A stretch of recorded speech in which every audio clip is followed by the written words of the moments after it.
नमस्कार दोस्तों, एसएसटी की ऑनलाइन क्लास में आपका स्वागत है। आज हम जनसंख्या का आकार और वितरण, जिसके संदर्भ में अपन ने पिछली क्लास में पढ़ा था, आज उसको आगे बढ़ाते हुए अपन भारत में जनसंख्या का आकार और जनसंख्या के वितरण के संदर्भ में अपन यहाँ पे पढ़ेंगे। पिछली क्लास में आपने पढ़ा होगा कि 2011 की जनगणना के अनुसार 2011 की जनगणना के अनुसार भारत की जो जनसंख्या है 121.1 करोड़ है। पिछली क्लास में पढ़ा था कि भारत की जनसंख्या 2011 की जनगणना के अनुसार 121 करोड़ है और ये 121 करोड़ जनसंख्या पूरे विश्व की जनसंख्या का कितना प्रतिशत है? 17.5% है। और ये 17.5% जो जनसंख्या है ये भारत के 32,87,263 वर्ग किलोमीटर क्षेत्र में क्या करती है? निवास करती है। और ये भारत का जो क्षेत्रफल है, भारत का क्षेत्रफल पूरे विश्व के क्षेत्रफल का कितना प्रतिशत है? 2.4% है। ये चीजें अपन ने पिछली क्लास में पढ़ी थी। इसके अलावा अगर अपन बात करें तो आपने ये भी पढ़ा था कि भारत में सर्वाधिक जनसंख्या वाला जो राज्य है वो कौन सा है? उत्तर प्रदेश, जिसकी जनसंख्या भारत में क्या है? सबसे अधिक। और भारत में सबसे कम जनसंख्या वाले राज्य की अगर अपन बात करें तो वो कौन सा है? सिक्किम। यानी सबसे कम जनसंख्या वाला राज्य कौन सा है? सिक्किम। यहां तक अपन ने पिछली क्लास में क्या कर लिया था? पढ़ लिया था। अब देखते हैं आगे। अगर हम बात करें भारत में तो ये कहेंगे कि भारत की लगभग आधी जो जनसंख्या है, भारत की लगभग आधी जो जनसंख्या है वो भारत के 5 प्रमुख राज्यों में क्या करती है? निवास करती है।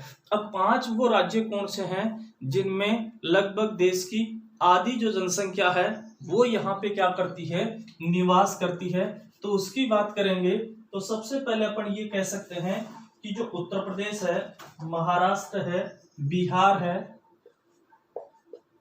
उत्तर प्रदेश, महाराष्ट्र, बिहार, पश्चिमी बंगाल, उत्तर प्रदेश, महाराष्ट्र, बिहार, पश्चिमी बंगाल, और अपन बात करें तो जो आंध्र प्रदेश राज्य है, कौन सा राज्य? आंध्र प्रदेश राज्य। ये भारत के 5 ऐसे राज्य हैं जिनमें पूरे भारत की आबादी का लगभग 50% जो भाग है वो कहाँ पे निवास करता है? इन 5 प्रमुख राज्यों में क्या करता है? निवास करता है। और शेष जो जनसंख्या है देश के अन्य दूसरे राज्यों में क्या करती है? निवास करती है। तो इस रूप में अपन ये भी कह सकते हैं कि भारत में जनसंख्या का जो वितरण है वो किस रूप में पाया जाता है? असमान रूप में पाया जाता है। अर्थात भारत में जनसंख्या का वितरण असमान है। अर्थात ये कह सकते हैं भारत में जनसंख्या का असमान वितरण पाया जाता है। अगर आपसे क्वेश्चन पूछा जाए कि जनसंख्या के असमान वितरण से क्या तात्पर्य है, तो आप कहेंगे कि जनसंख्या के असमान वितरण से तात्पर्य है कि धरातल पर मानव के फैलाव से है। जनसंख्या के असमान वितरण से तात्पर्य क्या है? धरातल पर मानव के असमान वितरण से है। अर्थात कहीं पर जनसंख्या अधिक पाई जाती है तो कहीं पे जनसंख्या कम पाई जाती है। अर्थात जनसंख्या में भारत में जनसंख्या असमान रूप से क्या है? वितरित है। क्योंकि इसका एग्जाम्पल आप देख सकते हैं कि भारत के 5 राज्य तो ऐसे हैं जहां देश की 50% आबादी निवास करती है और बाकी राज्य ऐसे हैं जिनमें देश की शेष बची जनसंख्या क्या करती है? निवास करती है। अब हम बात करें इसके बाद में, अगर बात करें क्षेत्रफल की दृष्टि से भारत का सबसे बड़ा जो राज्य है वो कौन सा है? याद रखना, आपसे क्वेश्चन पूछ लिया जाए क्षेत्रफल की दृष्टि से, क्षेत्रफल की दृष्टि से भारत का सबसे बड़ा, क्षेत्रफल की दृष्टि से भारत का सबसे बड़ा राज्य कौन सा है? तो आप बताएंगे क्षेत्रफल की दृष्टि से भारत का सबसे बड़ा जो राज्य है वो कौन सा है? राजस्थान। क्षेत्रफल की दृष्टि से सबसे बड़ा राज्य कौन सा है? राजस्थान। और अगर हम बात करें राजस्थान के क्षेत्रफल की बात करें तो राजस्थान का जो क्षेत्रफल है 3,42,239 वर्ग किलोमीटर है। अर्थात अपन कहें कि राजस्थान का कुल जो क्षेत्रफल है 3,42,239 वर्ग किलोमीटर है। और इस क्षेत्रफल पर भारत की कुल जनसंख्या का लगभग अपन बात करें तो 5.5% जो जनसंख्या है वो इस 3,42,239 वर्ग किलोमीटर जो क्षेत्रफल है इस पर क्या करती है? निवास करती है। तो ये तो था अपन ये कहें कि जनसंख्या के आकार और वितरण से संबंधित। अब हम आगे बात करेंगे भारत में जनसंख्या घनत्व की, यहाँ पे क्या करेंगे? बात करेंगे। तो देखो जनसंख्या घनत्व, भारत में जनसंख्या घनत्व, अगर हम बात करें जनसंख्या घनत्व की तो अपन ये कह सकते हैं कि सबसे पहले देखें जनसंख्या घनत्व क्या है। जनसंख्या घनत्व किसे कहा जाता है?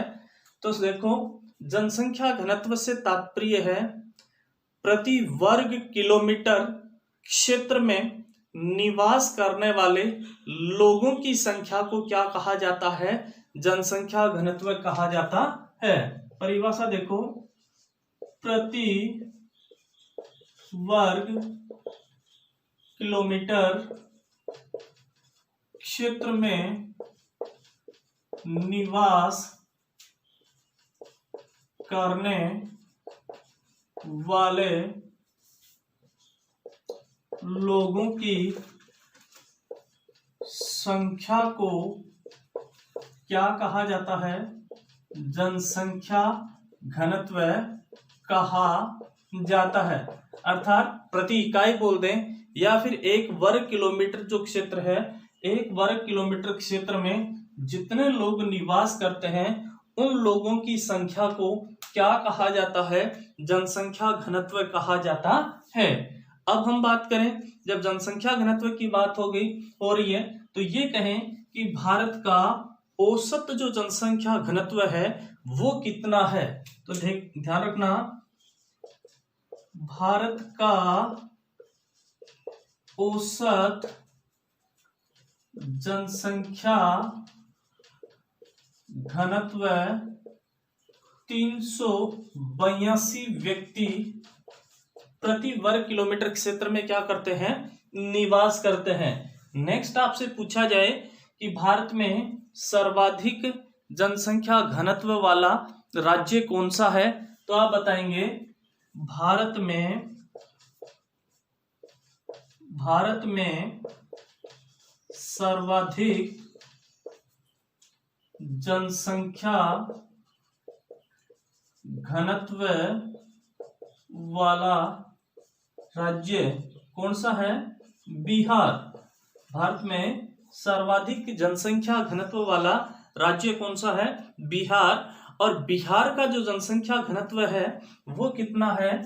1102 व्यक्ति प्रति वर्ग किलोमीटर क्षेत्र में क्या करते हैं? निवास करते हैं।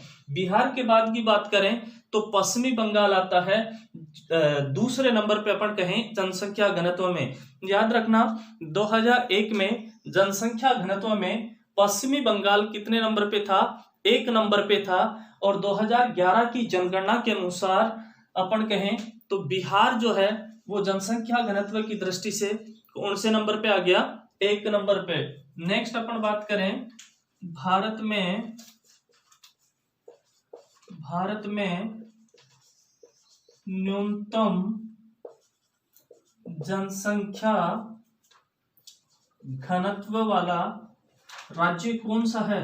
तो उसकी अगर अपन बात करेंगे तो न्यूनतम जनसंख्या घनत्व वाले राज्य की बात करें तो इसमें आता है अरुणाचल प्रदेश। और अरुणाचल प्रदेश की बात करें तो अरुणाचल प्रदेश का जनसंख्या घनत्व कितना है? 17 व्यक्ति प्रति वर्ग किलोमीटर है। अर्थात जब अपन बात कर रहे हैं किसकी? जनसंख्या घनत्व की, तो सबसे पहले अपन देखेंगे कि जनसंख्या घनत्व किसे कहा जाता है। अर्थात प्रति वर्ग किलोमीटर क्षेत्र में निवास करने वाले लोगों की संख्या को क्या कहा जाता है? जनसंख्या घनत्व कहा जाता है।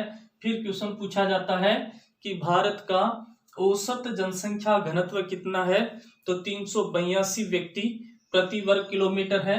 फिर आपसे क्वेश्चन पूछा जाए कि भारत में सर्वाधिक जनसंख्या घनत्व वाले राज्य कौन से हैं? तो आप कहेंगे 1 नंबर पे बिहार और 2 नंबर पे कौन सा है? पश्चिमी बंगाल। फिर आपसे क्वेश्चन पूछा जाए कि भारत में न्यूनतम जनसंख्या घनत्व वाला राज्य कौन सा है? तो आप कहेंगे अरुणाचल प्रदेश। और अरुणाचल प्रदेश की बात करें तो यहाँ का जो जनसंख्या घनत्व है वो कितना है? 17 व्यक्ति प्रति वर्ग किलोमीटर। अब इसके बाद में अगर अपन देखें तो जो असमान वितरण है उसकी अगर हम बात करें तो ये कह सकते हैं कि जनसंख्या घनत्व के असमान वितरण को हम कितने भागों में बांट सकते हैं? 3 प्रमुख भागों में बांट सकते हैं। किस रूप में?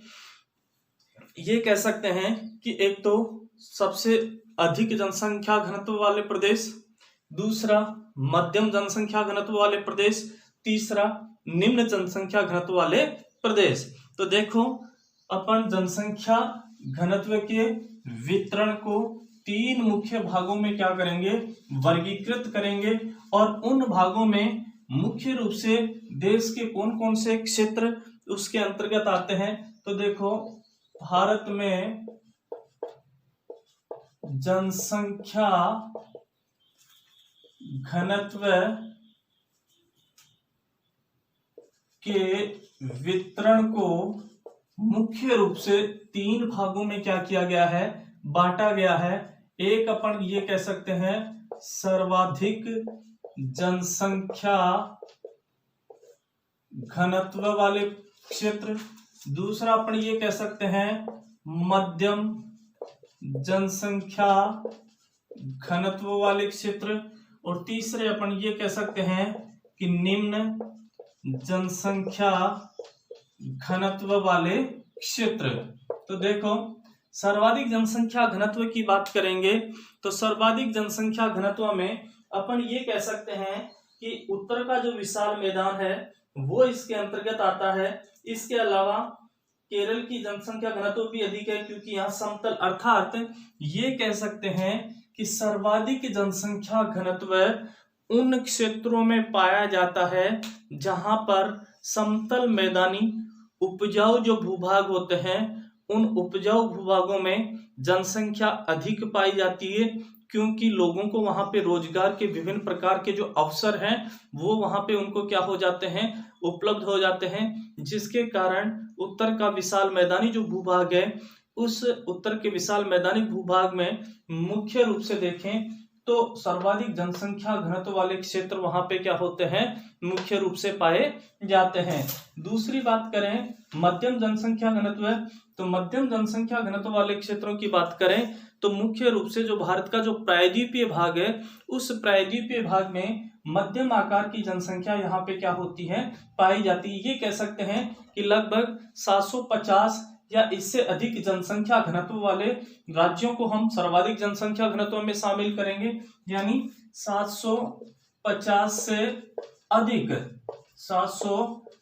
से अधिक जनसंख्या घनत्व वाले राज्यों को मुख्य रूप से अपन सर्वाधिक जनसंख्या घनत्व में क्या करेंगे? शामिल करेंगे। और इसमें मुख्य रूप से आपका जो बिहार है, पश्चिमी बंगाल है, वो किसके अंतर्गत आते हैं? आपके सर्वाधिक जनसंख्या घनत्व वाले राज्यों के अंतर्गत। मध्यम जनसंख्या घनत्व की अगर अपन बात करेंगे तो मुख्य रूप से अपन देखें तो मध्यम जनसंख्या घनत्व में आपके जो प्रायद्वीपीय जो भाग हैं उनमें पाए जाने वाले जो राज्य, जैसे कि आप कहें महाराष्ट्र है, कर्नाटक है, आंध्र प्रदेश है, गुजरात है, ये इसके अंतर्गत आते हैं। और निम्न जनसंख्या घनत्व की बात करें तो निम्न जनसंख्या घनत्व अर्थात 250 या इससे कम जनसंख्या घनत्व वाले जो राज्य हैं उनको किसमें शामिल किया जाएगा? निम्न जनसंख्या घनत्व में। और इसमें मुख्य रूप से कौन से क्षेत्र आते हैं? आपके जो पर्वतीय क्षेत्र हैं, या ये कहें कि जो मरुस्थलीय क्षेत्र हैं, या ये कहें कि पर्वतीय, मरुस्थलीय या फिर पहाड़ी जो क्षेत्र हैं वो मुख्य रूप से निम्न जनसंख्या घनत्व के अंतर्गत आते हैं। फॉर एग्जाम्पल अपन बात करें तो जैसे कि आपके जम्मू कश्मीर है, हिमाचल प्रदेश है, उत्तराखंड है, इधर आपका राजस्थान है, वो मुख्य रूप से निम्न जनसंख्या घनत्व वाले प्रदेशों के अंतर्गत, क्षेत्रों के अंतर्गत आते हैं। तो देखो सर्वाधिक जनसंख्या घनत्व है 750 से अधिक, मध्यम जनसंख्या घनत्व है 250 से लेकर 700 जनसंख्या घनत्व वाला क्षेत्र, और निम्न जनसंख्या घनत्व की बात करें तो 250 या इससे कम जनसंख्या घनत्व है जिन क्षेत्रों में पाया जाता है उनको निम्न जनसंख्या घनत्व वाले क्षेत्रों के अंतर्गत क्या किया जाता है? शामिल किया जाता है। इसके बाद हम नेक्स्ट जो है वो जनसंख्या वृद्धि और जनसंख्या वृद्धि में होने वाले जो परिवर्तन है उन परिवर्तनों को नेक्स्ट क्लास में पढ़ेंगे। धन्यवाद।